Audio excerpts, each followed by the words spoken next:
reflexes like a mongoose on amphetamines. Waving his Wilson wand. Super scintillating and sensational from Sosa. It's tennis near the gods. No mortal may approach. Oh, welcome back to Tennis Near the Gods. I'm Alex, joined along FaceTime with my brother Nicholas. Nicholas, how's it going? I'm over the moon, man. I have player guest credentials at the U.S. Open. Nothing could be better. How about that? That's awesome. I'm rubbing shoulders with Novak Djokovic, looking at the calves of Christian Garin. What can be better? I mean, that sounds pretty good to me. I wish I was there, too. I'm off to college, so I'm missing out right now, but hopefully you take advantage of that. Of course. So, we're coming at you guys a little late this week. We had a really special interview with Roberto Bautista Agut. If you haven't checked that out, please go check it out. He's a friend of ours, awesome guy, and obviously a new member of the top 10, so congratulations to him. And so let's get right into it. So last week we had Cincinnati, Masters 1000. Big tournament, obviously, lead up to the U.S. Open. And Daniil Medvedev took the tournament.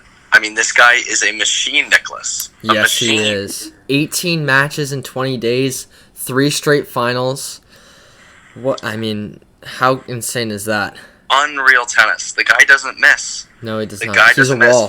Goffin described him as a wall. Yeah, it's very what true. Did I tell you before last week? I was like, I did not think physically he could continue this in terms of back-to-back tournaments is tough enough, and then to do it in the third tournament is just unbelievable. Exactly. So hats off to him. We'll quickly get into what he did. So, I mean, the toughest match he had was the Djokovic match, obviously, and he started to go for broke in that match. He started hitting 2 first serves. He started, I wouldn't say redlining off of like his.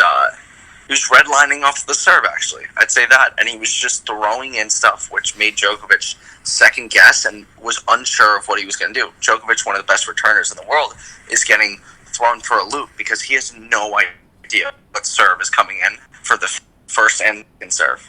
No clue what was coming. Exactly. So that really unsettled him. And Medvedev's really able to find his success for so long because of that serve, especially because he can. Well, yeah. He's able to bail himself out of sticky situations with that serve. In the final game against Goffin, he hit 4 aces in a row, saving 2 break points. And I definitely think his court position in terms of how he plays the points threw Djokovic for a loop too, and other players. He plays so far back behind the baseline, it's very unconventional, especially for a guy who doesn't play as heavy as like a Nadal. So he's so far back behind the baseline that Djokovic is starting off. Djokovic has to play a lot of offense here. Obviously, he has the capability, but Djokovic struggles. He struggled the most against players who don't offer him a lot to work with. And it's not to say Medvedev isn't clocking the ball, but Medvedev keeps the ball very low, and it slides through the court. So it's very hard to manipulate the ball from that position and really move your opponent around.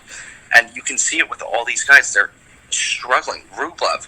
Guy's playing the ball from his kneecaps, and he's trying to hit through Medvedev, and he just can't do it. And to add on to that, with Medvedev's confidence coming through so many matches and succeeding so much, just crushing his opponents, he's able to take the ball even earlier, be even more aggressive with his on both wings, and he's got the defense. He can scrap out so many different balls and throw at you these slices that are very awkward to deal with, and then he backs it up with some incredible offense that is just so tough so that to was handle. Obviously the main storyline.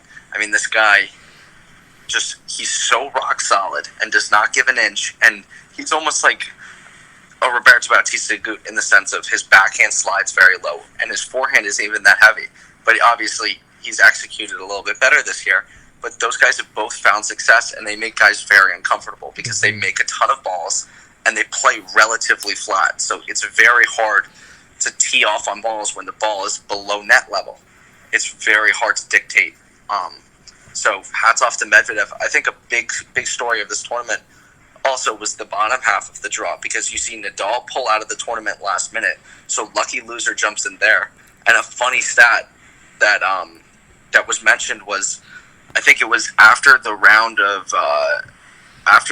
32, there was not a single player in the bottom half of the draw who had won a Masters 1000, while on the top half of the draw there were 63 titles shared amongst the guys still left in the draw. Oh, wow. So the bottom half was definitely up for grabs for anyone who was willing to take it, and David Goffin answered the bell here. Yes, he did. A guy who has not had his most successful year this year, obviously. And he really took advantage of that. He had a very tough round against Fritz in the first round, but started to increase the level match to match, and he ends up in the finals against Daniil Medvedev, so hats off to him. Another notable, I'd say, is Gasquet, obviously making the semis, but he used a protected ranking here in the draw. So back-to-back good weeks from Gasquet. He made round of 16 last week in Montreal, or 2 weeks ago in Montreal, and then backs it up with a semifinal. He ends up beating Roberto Bautista Agut, who he had lost to in Montreal. Quick plug about the conditions there. Conditions during the day, livelier ball definitely favor Gasquet more. Roberto played him in Montreal at night. Conditions are a little slower. Ball stays a little lower. It's not as lively. Obviously, Gasquet has an insanely whippy backhand. A lot of spin on that. And Roberto, obviously, not so much. And Gasquet played phenomenal tennis. So it's going to take, I think, a monumental effort from whoever plays Roberto here on out on the hard courts to take him out. For sure. The guy's just locked in, playing very solid tennis. Gasquet had to raise the level very high. And what I really like to see is Yoshihito Nishioka make I believe it's his maiden Masters 1000 quarterfinal here. He upset Kei Nishikori. It was a huge win for him. Yeah. It was tough not to see him finish the tournament, obviously, because he had to pull out. But it was awesome to see that, because the guy's been struggling with injuries for a long time.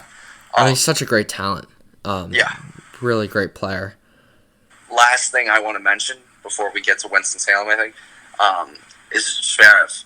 I'm really starting to sound the alarm bells here, because the match against Mir Kekmanovic was terrible. I mean, the 20 guy double is having faults. it seems like he's having a full mental breakdown. Yeah. I mean, losing 3 sets. He's 0-5 in Cincinnati in his career. He's not won a single match here, which is crazy given that he's been top 10 for the past couple of years. And he's won a couple Masters 1000s, but a huge win for Mir Kekmanovic. Going back-to-back Felix Auger-Aliassime and then Zverev was big for him after coming through qualies. One more thing about Zverev. I didn't think Mir Kekmanovic played even that well. I thought the match was that was the scariest part, I think. He really, truly has the yips. I mean, second serves are going past the baseline. Literally. I hope he gets it together, because it's obviously good for tennis for him, because he was kind of heralded as this next star. But seeing him struggle, it just shows you how tough the tour is. People are like, you'll have your year, you have your breakout year, and he backed it up, he even having a better year. But people start to figure out your game, the game plan a little bit better. Okay, this guy has the most unbelievable backhand, his forehand's going to break down more, and if that breaks down, maybe the serve gives way. So it's really interesting to see how these guys handle all this. Like, I'm interested to see how Felix does next year, as guys start to get an understanding of his game a little bit better, and how they try to like nullify whatever he does. Definitely. And for the second week in a row, Stefanos Tsitsipas lost in his first match. First to Hubert Hurkacz and now to Jan-Lennard Struff, 7-6 in the third set. So his struggles have continued, but I don't think it's not that bad. Just because he's played two very informed players. He was down and out of that match, so that's just to get into a breaker in the third. He was down a set and a break. Struff was serving for the match in the second set. He ends up clawing his way back. That's a good result. Even though he doesn't end up winning it, him fighting back, guy's going to be game for the U.S. Open. So I think without further ado, let's And move one final let's, thing. What's your take on Roger Federer losing to Andrei Rublev in we the forgot to mention. third So round? Rublev, In the one of the second best round. ball strikers in the world. He just took a lot of. I mean, credit to him. I don't think Federer played badly.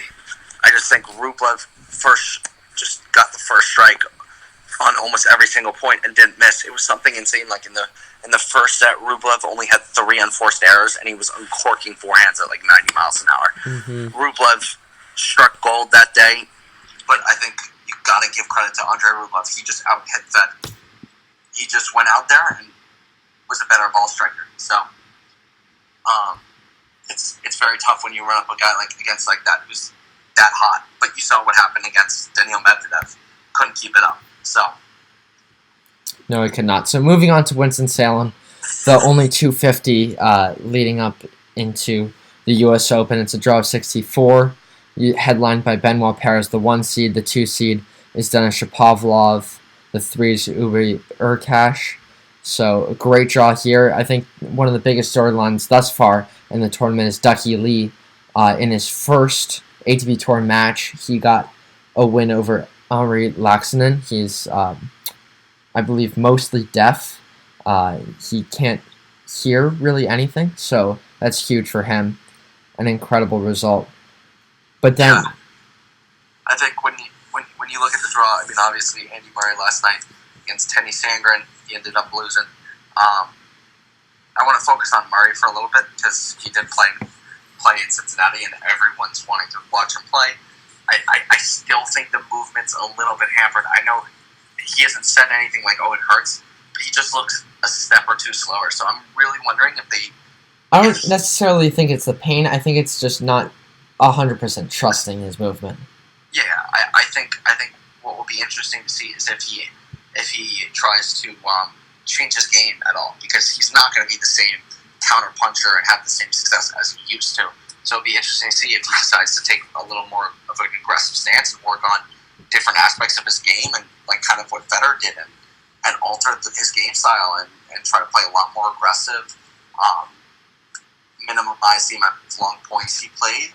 So that's something I think we all should be watching, and I think he'll end up doing that because he has so much variety to his game that I'm sure, and he's such a phenomenal player that I'm sure he'll be able to make adjustments.